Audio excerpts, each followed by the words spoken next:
I'm up here in the Birch Creek area, and that's the diamond right there. Up over to the north, the Bell Mountain is the one I'm going to. I'll show you the Bell Mountain. The mountain range. This is a beautiful mountain range.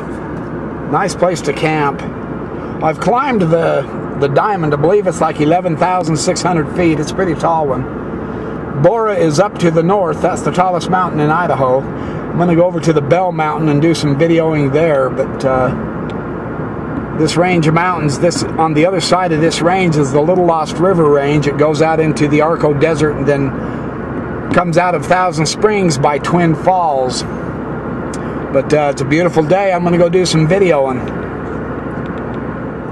I'm on the east side of the diamond right now. I'm going to drive up to the north end where the Bell Mountain is. Just over this ridge here is where the mountain range heads off to the north. You can't see it from here. I'm going to drive around. There's the diamond. That's about 11,600. You can see the old rhyolite. They say there's basalt and rhyolite here. You can see the tree line there, and then the mountain juts up above the tree line. It's a beautiful area. Nice area to camp along Birch Creek. I've got some beautiful shots along Birch Creek I'll give you too. But you can see the basalt lava formation here, where the recent lava formation, they say it was probably a million years ago or so. A lot of volcanic activity here in ancient times. I'm going to share some ideas on Albert Pike with you on Freemasonry up in this beautiful country.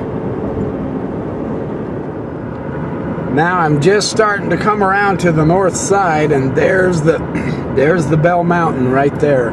You can just see it jutting up right there. I'm going to wander all the way around to the north side of it, and then we'll get a real good view of the Bell Mountain. It's quite an interesting shape. You can see the cows go whizzing by. It's a beautiful country. High desert country. Really quite dry this time of year. It's about September 3rd right now. I'm on the Labor Day weekend. Now you're starting to see the Bell Mountain come out. That's quite a hike, I've heard. I haven't climbed the Bell Mountain. I've been up Bora, the tallest peak in Idaho, and I've been up the Diamond, but not the Bell. It's a beautiful mountain. Now you're starting to see it come out really good. It's like a miniature Matterhorn, isn't it? A very miniature Matterhorn. I hear the Matterhorn's huge. So that's where I'm going to go to video some information on Pike. I've been reading Pike, his materials on symbolism, and the Blue Lodge. Very interesting how he connects the symbols in Freemasonry. And I can't think of a better place to do it than in this beautiful country where we see pure geometry at work. This is the mountain range off to the north. Up there is Gilmore, the ghost town. There used to be a lot of mining here. Lead ore is up north there, up over those mountains, about 35 miles. I'm not going to go to lead ore today. And then back over here, there's the beginning of the dome of the Bell Mountain right there. So I'm on the north side. I've circled around. This is an incredible range of mountains. It's really quite something else. My dear friend Paul Alexander and fellow Masonic brother has lent me a book on Pike, on the symbolism of the Blue Lodge. That is really good. I want to share some information from that, and then the Scottish Rite Monitor and Guide on some symbols of numbers and stuff like that. It's very interesting. The symbolism of Freemasonry is the backbone of Freemasonry. And geometry and number and shape is very important in Freemasonry. The triangles, the squares, we do everything on the square in Freemasonry for a reason. Triangles are very interesting. The diamond is a triangle. There's the diamond back over there. You can see just the back tip of it right there.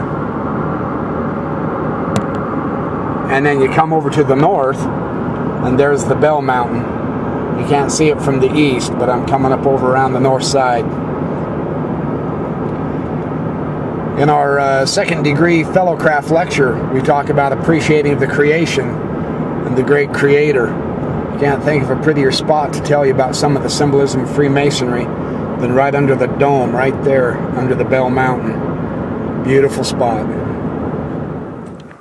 Hopefully the wind won't be too bad. This is the Côtes de Fil.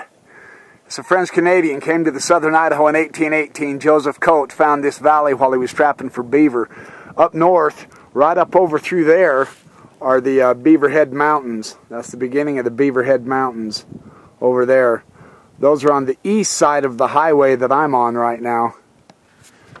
And that spot right there, where the star is, that's where I am, right here. This is where he was trapping beaver in the Birch Creek area.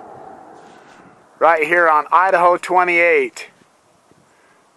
Côtes de Fil. And then, of course, I'm going to swing around here. Here's the mountain range that I'm at. There's the diamond right there. There's the backside of the diamond. And this area right here is where I'm going to be filming. I know it's awful windy. I'll bet the wind is blasting this sound bad.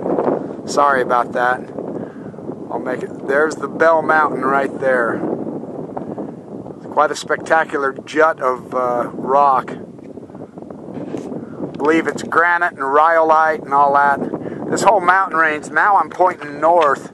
Now it's heading off to the north, up toward Gilmore. There's a really beautiful mountain lake up there on Sheep Mountain. I believe right above my truck there is Sheep Mountain. There's a beautiful lake. Someday I'll get back up there and do some video in there too. Sheep Mountain, and then north there is Leadore. So there's a history of the area real quick. Not that you're interested, but I think it's fascinating. I think it's especially intriguing how the tree line follows the bottom base of these mountains, and the mountains jut up past the tree line. I think that's one of the more interesting parts of these mountains. You can see the very strongly demarcated tree line there. And then, of course, the Bell Mountain juts right up above the tree line. I've been hiking in those trees. It's beautiful. The charcoal kilns are up here also, and I've done some videos on the charcoal kilns before.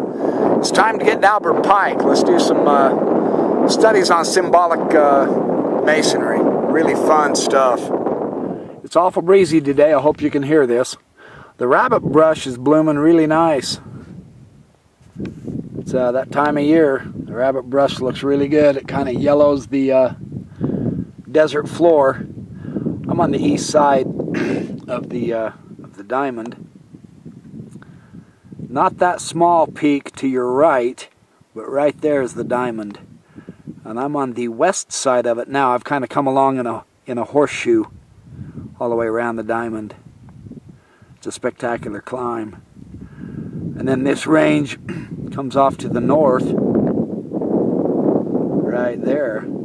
And of course, I'm zipping over here to the Bell Mountain. It's a spectacular mountain. You see, there's still snow on that north side. That doesn't surprise me none. Someday, maybe if I get ambitious, I'll climb that. I doubt it. I'm too old. I've got too many videos to make. And of course, you can see the ruggedness of these mountains is really spectacular. High and dry, high desert country. I know, you're bored to death with me telling you about the mountains. Don't watch my videos then. I love being out in nature. I'm a backyard Freemason and backyard professor. I like to share the beauty of the world with you too. There's more to life than learning. Sometimes you just got to get out and enjoy it. Alright, that's enough blathering. It's time to share some Albert Pike information with you. It's about time, right? Yeah.